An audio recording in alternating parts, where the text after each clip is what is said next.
Teamcenter Share je služba pro sdílení vašich projektů.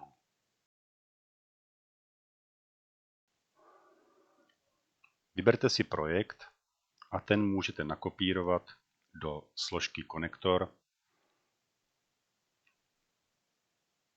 a tato složka se automaticky synchronizuje do vašeho prostoru Teamcenter Share.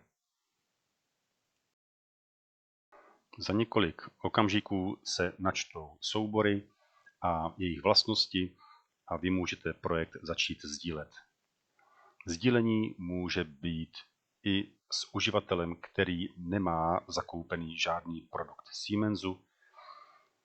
Stačí ho jenom přizvat, udělit mu potřebná práva a začít sdílet.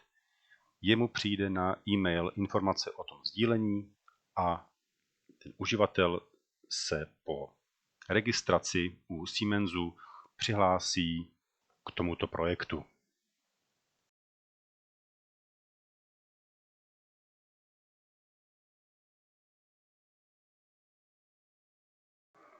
Uživatel nebo chcete-li zákazník si zde zobrazí model, může si udělat jednoduchý rozpad, případně si udělat nějaký řez modelem, může odměřovat a může také vytvářet připomínky k modelu.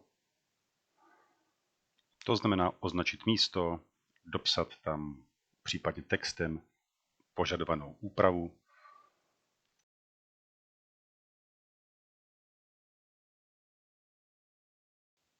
a také může odeslat zprávu a toto opět přijde jako upozornění zvoleným osobám, kteří na projektu spolupracují.